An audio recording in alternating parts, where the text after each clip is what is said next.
नमस्कार साथियों, आज हम चर्चा करेंगे कोरोना वायरस लॉकडाउन और जो सरकार ने अभी एक्सटेंशन किया है और कुछ रिलैक्सेशन दिए हैं उसके बारे में, और हमारा नागरिक होने के तौर पे हमारे क्या कर्तव्य बनते हैं। तो देखिए, सबसे पहले हमें ये जानना बहुत ज़रूरी है कि ये जो रिलैक्सेशन किया है सरकार ने, इसका मतलब ये नहीं है कि कोरोना वायरस का खतरा टल गया है। कोरोना वायरस अभी भी सोसाइटी में है, अभी भी हमारे समाज में है, अभी भी देश में है, दुनिया में है।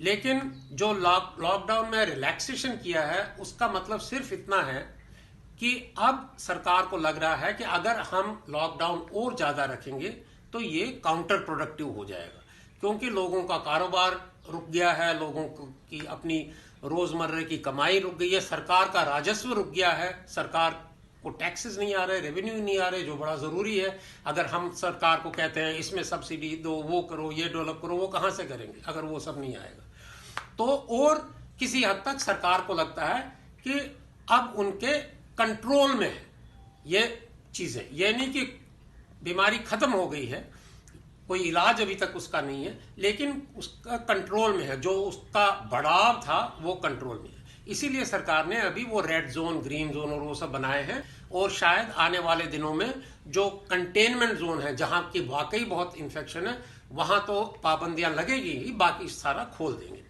तो ऐसे में हमारा सबसे बड़ा दायित्व बनता है कि हम ये ना समझें कि भाई ये रिलैक्सेशन हुआ है तो बिल्कुल खत्म हो गया, अब हम बिल्कुल पहले की तरह नॉर्मल जैसे था वैसे चल सकते हैं। नहीं, बिल्कुल नहीं। हमारे को बल्कि जो हम लॉकडाउन के पीरियड में जो हम प्रिकॉशन ले रहे थे, वही प्रिकॉशन हमको अभी भी लेना है। मुंह पे मास्क लगाना है, सोशल डिस्टेंसिंग मेंटेन करनी है, लोगों के घर ऐसे मिलने विलने नहीं जाना है, खाली काम से बाहर जाना है, और जितनी बार हो सके साबुन से हाथ धोना है, और अच्छे से 20 सेकंड जैसा बोलते हैं वैसे धोना है। बाहर जाएं तो कई चीज़ों को हाथ जितना कम हो सके वो लगाएं।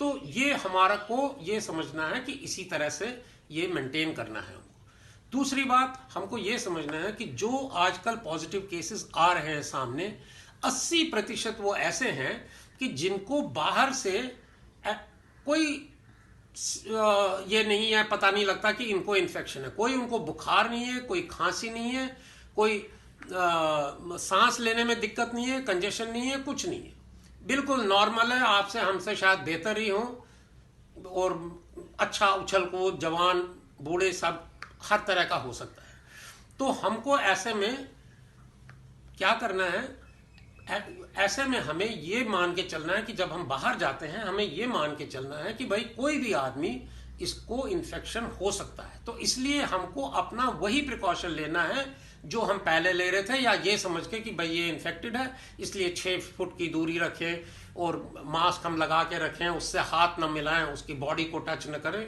इत्यादि इत्यादि। और बाहर भी कहीं हम जितना भी हो सके कहीं टेबल पे हाथ न रखें, वो न करें। घर आके फिर नहाएं, कपड़े बदलें, साबुन से धोएं, ऑफिस में है तो हाथ साबुन से धोएं, इस तरह से।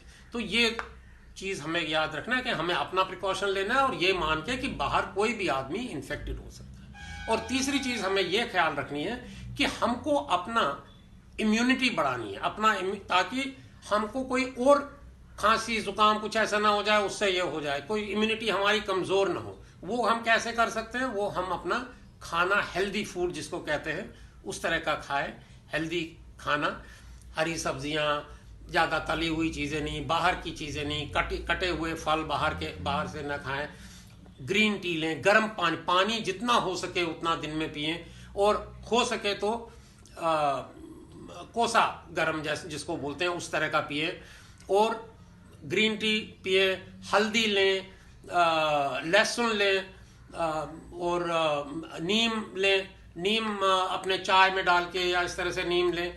इस तरह की चीज़ें जो दादी माँ के नुस्खे हमारे पहले से सुनते आ रहे हैं, वो चीज़ें करने में कोई हर्ज नहीं है।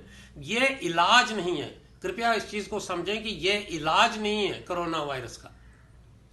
मैं इसको एज इलाज नहीं बता रहा, मैं ये बता रहा हूं कि ये आपका अपना इम्यूनिटी सिस्टम वैसे भी ये अच्छा रखता है। तो ये सब चीज़ें अगर आप रखेंगे दिमाग में, ये सब चीज़ें करेंगे, तो मुझे पूरा कॉन्फिडेंस है कि हम ये लड़ाई जो है, आप और हम मिलके ये लड़ाई जीत सकेंगे। ठीक है, सो ऑल द बेस्ट, आप सबको मेरी तरफ से शुभकामनाएं।